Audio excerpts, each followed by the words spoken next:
사랑하는 성도 여러분, 주님의 이름으로 평안을 전합니다. 오늘 우리는 신앙생활의 여정에서 누구나 마주하게 되는 깊은 질문 하나를 함께 나누고자 합니다. 바로 그리스도인으로 살아가면서 우리는 계속해서 마주치는 죄의 문제를 어떻게 다루어야 하는가 하는 것입니다. 이 질문은 우리 믿음의 성숙과 직결된 매우 중요한 문제입니다. 이 귀한 나눔을 시작하기 전에 잠시 하나님의 은혜를 구하는 마음으로 구독과 좋아요를 눌러주시면 이 말씀이 더 많은 영혼에게 닿는 귀한 통로가 될 것입니다. 여러분의 삶에 주님의 평안이 가득하기를 기도합니다. 먼저 우리는 가장 근본적인 진리 하나를 기억해야 합니다. 만일 어떤 사람이 진정한 그리스도인이라면 그의 마음은 이미 거듭났다는 사실입니다. 그는 성령님을 통해 새 생명을 얻었고 새로운 마음을 선물 받았습니다. 그리고 무엇보다 중요한 것은 이제 거룩하신 성령님께서 그의 안에 내주하신다는 것입니다. 그렇기에 그리스도인의 삶에는 반드시 변화와 성장이 나타납니다. 우리는 점진적으로 그리스도를 닮아가는 거룩한 여정을 걷게 됩니다. 하지만 동시에 우리가 이 땅에 발을 딛고 사는 동안에는 결코 죄로부터 완전히 자유로워질 수 없다는 현실 또한 직시해야 합니다. 사도 요한은 요한 1서 1장 8절에서 이렇게 단호하게 선포합니다. 만일 우리가 죄가 없다고 말하면 스스로 속이고 또 진리가 우리 속에 있지 아니할 것이요 진정한 그리스도인의 가장 분명한 증거 중 하나는 그가 죄가 없는 완벽한 사람이 되었다는 것이 아닙니다. 오히려 자신의 삶 속에 있는 죄를 민감하게 인식하고 깨닫게 되었다는 것입니다. 그리고 그 죄를 발견했을 때 하나님 앞에 그것을 정직하게 자백한다는 사실입니다. 우리는 이 사실이 얼마나 비범하고 놀라운 일인지 종종 잊고 살아갑니다. 우리가 사는 이 세상은 끊임없이 하나님을 대적하여 죄를 짓는 세상입니다. 하지만 자신의 죄를 죄로 인식하고 그 죄에 대한 책임을 지며 슬퍼하고 고백하는 사람은 거의 없습니다. 그렇기에 그리스도를 믿는다고 고백하는 한 사람이 자신의 죄를 깨닫고 아파하며 하나님 앞에 나아가는 모습을 볼 때 우리는 그가 참으로 하나님을 만난 사람이라는 강력한 증거를 보게 되는 것입니다. 진정한 그리스도인은 믿기 전보다 죄를 덜 짓게 될 것입니다. 하지만 결코 죄가 없는 상태에 이르지는 못합니다. 중요한 차이점은 이제 그가 죄를 지었을 때 그 마음속에 깊은 슬픔과 고통을 느낀다는 것입니다. 그리고 그 슬픔은 그를 회개로 이끌고 결국 하나님 앞에서의 정직한 자백으로 나아가게 합니다. 제가 교회에서 죄에 대해 혹은 거룩함의 필요성에 대해 설교할 때마다 거의 항상 일어나는 현상이 있습니다. 성령님께서 강하게 역사하시는 날이면 많은 성도님들이 자신의 죄로 인해 마음 아파하며 눈물을 흘립니다. 그런데 놀라운 사실은 보통 교회에서 가장 경건하고 진실하며 헌신적인 성도님들이 자신의 죄에 대해 가장 크게 마음 아파하며 통회한다는 것입니다. 반면에 거듭남의 증거가 거의 보이지 않는 사람들은 마치 자신에게는 아무런 죄가 없는 것처럼 굳은 표정으로 앉아있곤 합니다. 이것이 바로 하나님의 백성 안에서 일하시는 성령의 역사와 믿음을 고백하지만 실제로는 주님을 알지 못하는 사람들 안에서의 그 역사의 부재를 명확히 보여주는 장면입니다. 이어서 요한 1서 1장 9절은 우리에게 놀라운 약속을 줍니다. 만일 우리가 우리 죄를 자백하면 그는 미쁘시고 위로우사 우리 죄를 사하시며 우리를 모든 불의에서 깨끗하게 하실 것이요 믿는 자가 죄를 지었을 때 우리는 그 죄를 자백하고 거기서 돌이켜 용서를 구해야 합니다. 그렇다면 자백이란 정확히 무엇을 의미할까요? 헬라어 원어인 호몰로게오는 문자적으로 같은 것을 말하다라는 뜻입니다. 제가 그리스도인으로서 하나님의 말씀을 읽고 묵상하던 어느 날 주님께서 제 안에 어떤 죄를 깨닫게 하셨다고 가정해 봅시다. 혹은 저를 진심으로 사랑하는 믿음의 형제가 제가 마땅히 걸어야 할 길에서 벗어난 것을 보고 저의 죄에 대해 이야기해 주었다고 해봅시다. 그 권면이 성경에 기반한 진리의 말씀이라면 저는 하나님께서 그를 통해 말씀하고 계심을 압니다. 하나님께서 저에게 너는 참을성이 없었다라고 말씀하실 때 자백은 단순히 죄송합니다 라고 말하는 것을 넘어섭니다. 자백이란 하나님께서 제 죄에 대해 말씀하신 그것에 대해 저 또한 주님, 맞습니다. 주님의 말씀에 전적으로 동의합니다. 주님께서 제가 참을성이 없었다고 하셨는데 주님이 옳으십니다. 저는 참을성이 없었습니다. 라고 고백하는 것입니다. 이것이 바로 같은 것을 말하는 것, 즉 진정한 자백입니다. 그리고 나서 우리는 용서를 구합니다. 주님, 저의 조급함을 용서하여 주시옵소서. 이처럼 우리는 그리스도인으로서 계속해서 변화되고 성장하지만 여전히 우리 삶의 죄를 다루어야만 합니다. 그리고 우리는 상한 심령과 자백을 통해 그 죄를 다룹니다. 그렇다면 우리가 죄를 이기고 더욱 성장하기 위해 필요한 것은 무엇일까요? 시편 119편 11절에서 다윗은 그 핵심 비결을 이렇게 노래합니다. 내가 주께 범죄하지 아니하려 하여 주의 말씀을 내 마음에 두었나이다. 우리가 어떻게 그리스도를 더 닮아갈 수 있을까요? 어떻게 하면 죄를 덜 지을 수 있을까요? 그 본질적인 해답 중 하나가 바로 여기에 있습니다. 바로 하나님의 말씀입니다. 다윗은 주의 말씀을 내 마음의 보물처럼 소중히 간직했다고 고백합니다. 그 목적은 주께 범죄하지 않기 위함이었습니다.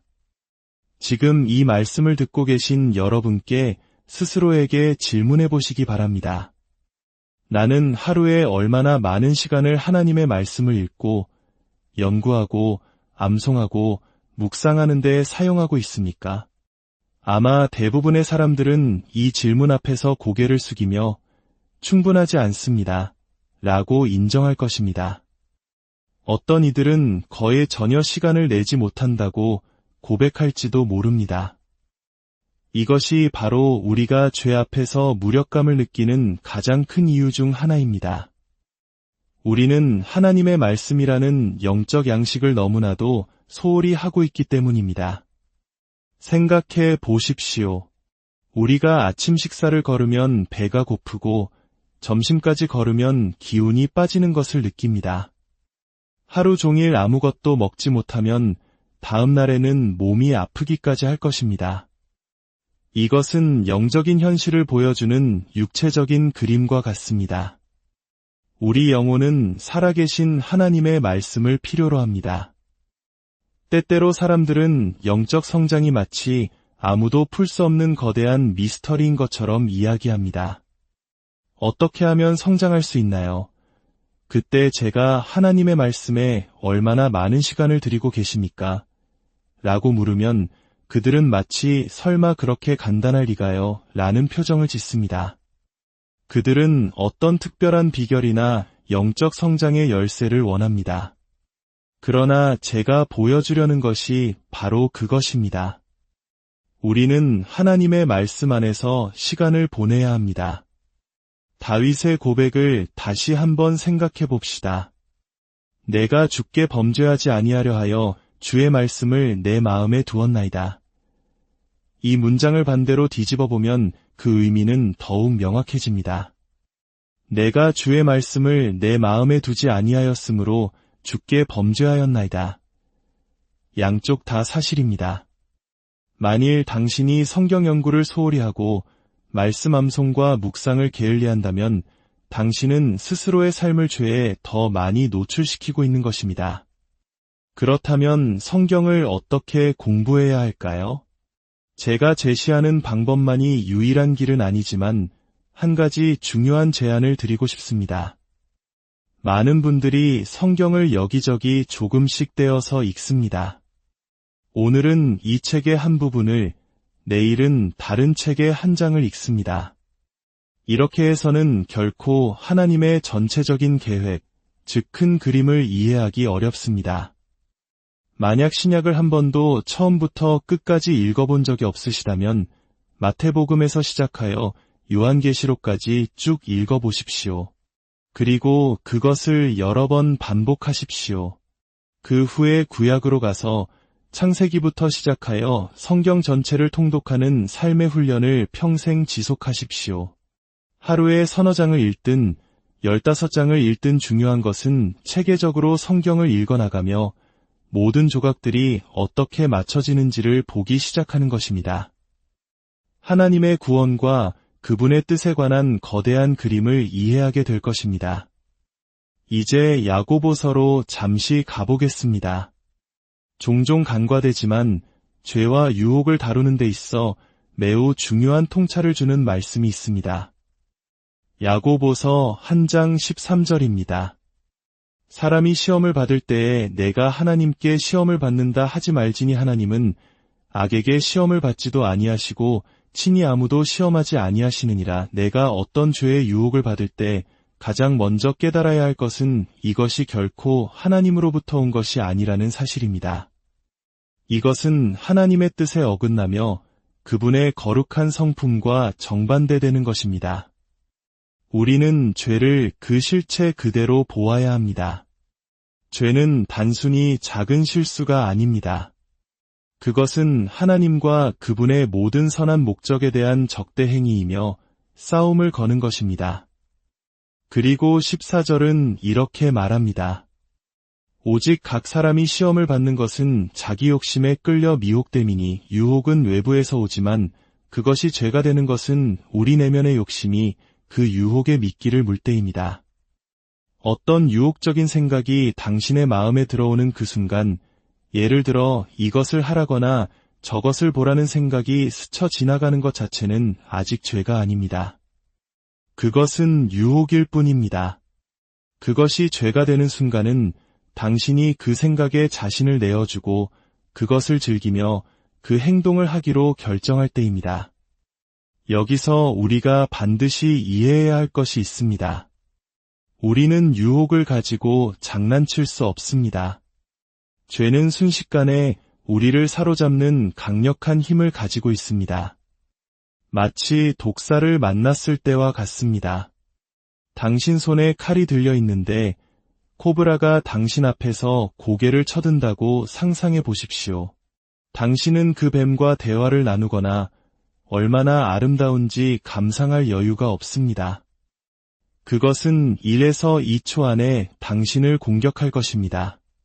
당신은 즉시 그 머리를 내리치거나 그 자리에서 도망쳐야 합니다.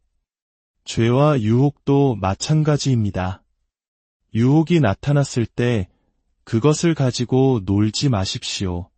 그것을 묵상하거나 생각하지 마십시오. 즉시 죽이십시오.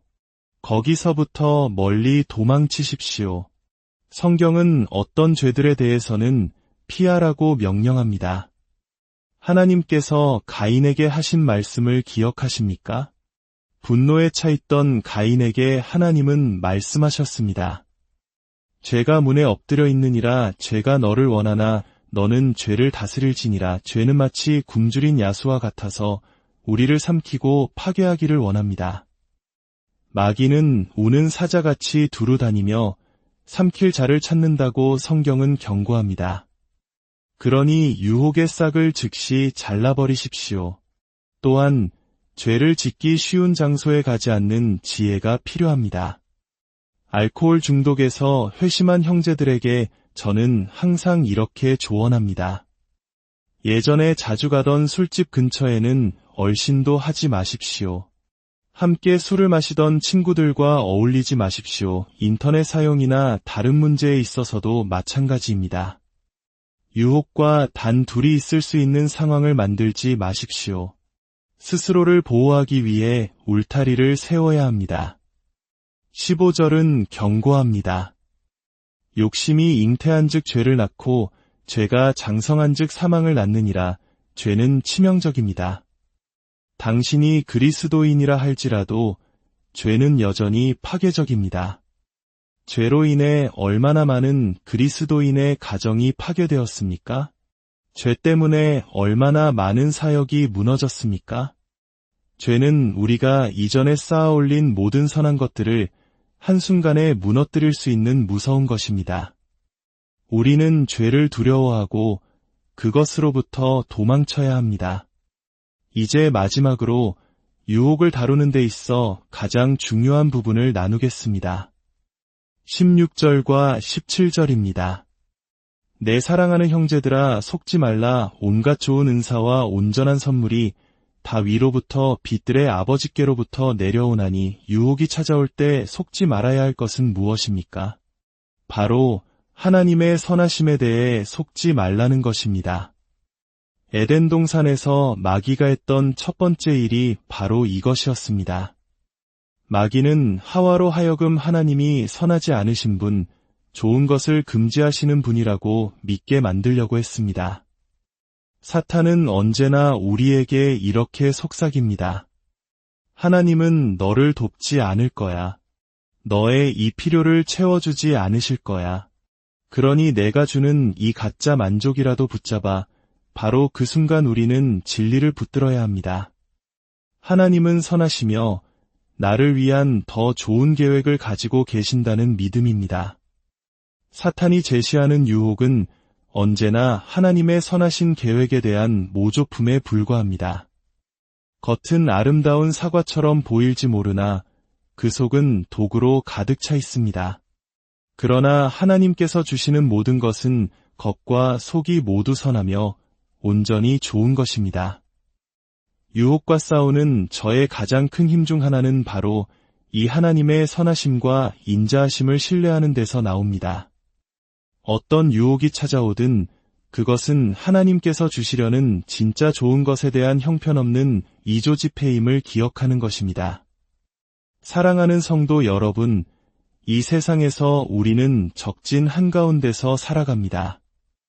그러나 두려워하지 마십시오. 우리 안에는 세상보다 크신 성령님이 계십니다. 매일 말씀을 붙들고 기도로 무릎 꿇고 신실한 교회의 지체들과 함께 걸어갈 때 우리는 죄를 이기고 그리스도를 닮아가는 승리의 삶을 살게 될 것입니다. 텔레비전에 나오는 부흥사나 어떤 신기한 비법이 당신을 돕는 것이 아닙니다. 우리에게 필요한 것은 하나님의 말씀과 기도, 그리고 건강한 지역교회의 신실한 교제입니다. 여러분의 모든 걸음에 하나님의 은혜와 평강이 함께 하시기를 간절히